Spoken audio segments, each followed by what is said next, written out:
Geraldo is joining the Purple Cobras as we put on this Viper set for a poison-themed alchemy combat hybrid build. We're whirling, we're poisoning, we're throwing bombs and drinking decoctions. It's gonna be a great time. Let's go. With this build, we've now done a build for every single one of the Witcher gear sets in The Witcher 3. Let me know in the comments if you'd like me to do any other Witcher-related content down below.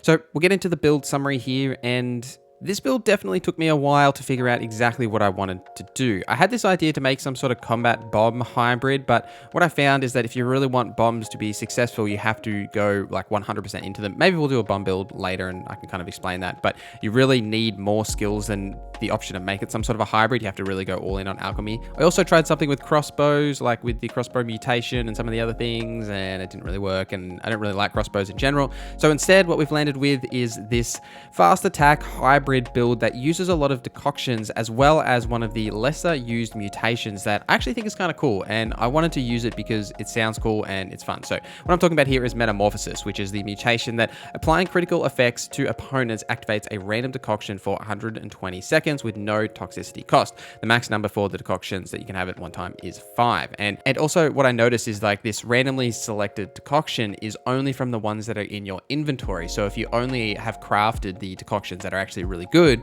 and say you're only carrying, let's say, 7 decoctions, you're applying 2 of them just on your own, and then this will automatically activate all the other 5. You've got like 7 decoctions activated. They're all actually beneficial to your build, and then you can really start melting enemies. And there's a whole lot of survivability in this build, which I didn't actually notice initially, but it was kind of part of the process because we are using protective coating, which will give you a 15% resistance to the monster damage that you're receiving if you have the oil applied. Plus, the Viper set has some pretty good additional resistances to monster damage as well. So you do end up in being pretty survivable with this build. But for the damage side of things, we're focusing on fast attacks, things like whirl and just the general fast attacks, as well as applying bleeding, but also applying poison, not only from the steel sword that we're using, which will give you a percentage chance to increase poison, but also from poison blades to apply a chance of poisoning with every single hit. And for the most part, you're going to apply poison to like every target you do hit. So you get a lot of those damage over time effects from poison and bleed. So you really, once you've applied those effects, you can more or less ignore the enemy. Say if you're in a big surrounding like environment with lots of enemies, so you can focus on different other ones. We're using a lot of decoctions. We're using arendite for a little bit of extra damage as well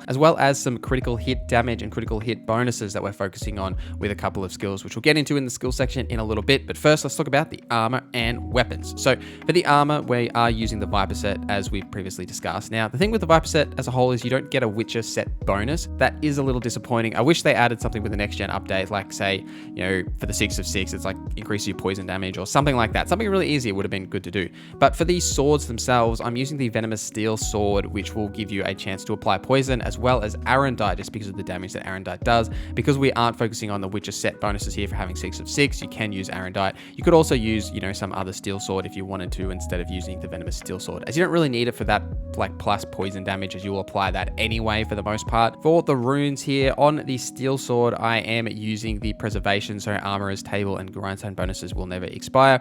On arendite itself, I'm using elation, so fatal blows will give me a 1 adrenaline point. And on the chest piece, I'm using levity to turn everything into light armor for the bonuses you get with fast attack damage and critical hit damage with having light armor for that certain skill, as well as just putting vitality regen in the other slots here, because it's probably the best rune for something like this, especially on death march. Let's break down the skills and let's fly through some of these basic ones. So muscle memory, precise blows, whirl, so you do that big spinny attack we've discussed in previous videos, but it is a great skill, especially in this build where we're not really using a whole lot of science. So you can use your stamina for whirl. Crippling strikes is where that bleed effect comes from, so your fast attacks will now also apply bleeds. Nobody makes me bleed my own blood. So you're getting bleed and poison for this build. I'm also using Undying just because of death march and staying alive is good, as well as razor focus to just instantly give you 1 adrenaline point at the start of combat, and then also increase your adrenaline point gain. We're not using any science skills here, so we're going straight into alchemy. Heightened tolerance to increase your potion overdose threshold, because potions will benefit from this build. I'm also using poison blades, so oil applied to the blades gives a 15% chance of poisoning the target for each hit, which is a critical skill for this build, as well as protective coating, so you get a 15% protection against attacks from different monsters when you do apply an oil. You could use fixative in this build as well, so that will just allow you to apply multiple oils and oils won't ever expire. I've discussed in other builds how I really like this skill because it just makes like quality of life kind of, but when we're so skill hungry for this build with other things, I decided not to use it for favor of different skills like say Hunter's Extinct. When adrenaline points are at maximum, critical hit damage against the targeted enemy type is increased by 100%. This combos perfectly with Killing Spree and other alchemy skills, so if toxicity is above 0, which it pretty much always will be, each opponent killed increases critical hit chance by 30% for the duration of that fight. So essentially there's going to be a point in those fights where you have basically a 100% critical hit chance and your critical hit damage is increased by 100% because of Hunter's Instinct. So you're going to be doing a tremendous amount of damage in those encounters. I'm also using Acquired Tolerance, Tissue Transformation, as well as Synergy, which increases the percentage of the mutations that we've slot, so attack power and vitality regen. So this build has tons of vitality and attack power. That's the main focus. The one other skill I'm using is Cat School Techniques to increase critical hit damage even further, as well as fast attack damage. So that's basically all of the skills here for this build. Now, Metamorphosis we touched on earlier as our mutation that we're using here to apply those random decoctions. Now, you could use Euphoria in this build. There's definitely nothing wrong with that, and you could definitely see the benefits of using Euphoria for that damage increase because we're using all those decoctions and stuff, but I really wanted to do something different rather than just making a Euphoria build, but you could definitely use that if you wanted to. I personally have gone a different route, however. Early game skills, as you are leveling, you will want to focus initially on the combat tree to get those fast attack bonuses first,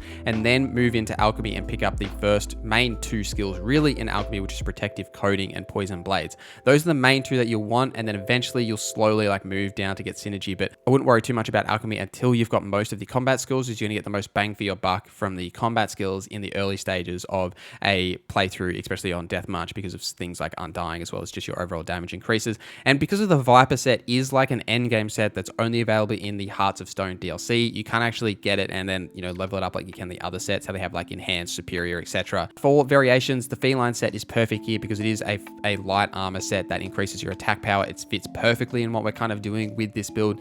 But you could also go the Wolven set because it does give you an adrenaline point gain as well as attack power, just passives for that set as well. It's another like good beneficial set, as well as if you were going 6 of 6 with Wolven, you get those benefits to bleeding as well. So you can then do, you know, bleeding and poison, something like that.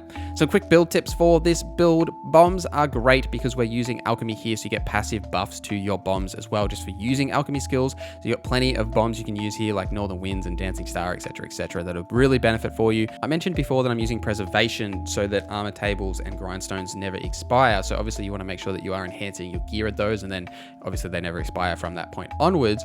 But the reason I'm doing this is because we don't have a grandmaster variance for any of this gear, so it gives you a little bit of extra armor and damage just by having this as well. So it's just kind of to alleviate some of the downsides for the Viper set is why I'm doing that. Now, I'd also mention not to craft useless decoctions because, as I mentioned, the Metamorphosis mutation will just pick decoctions from your inventory, so don't craft any of the useless ones. Just craft ones that give you some sort of bonuses, whether that be into your attack power or defense, that sort of thing, and I'll show you all the ones that I've got crafted here. Some creatures are also immune to poison, it's worth pointing out, so obviously you won't be able to poison them like the insectoid creatures, a lot of them are, and also meditating will replenish your stocks of decoctions, bombs, oils, etc., all that stuff, so make sure you're meditating often. And that's all I've got for you today. Thank you for watching this video till the end. Thank you to our members for supporting the channel. My name is Norza, and I hope you have a great day.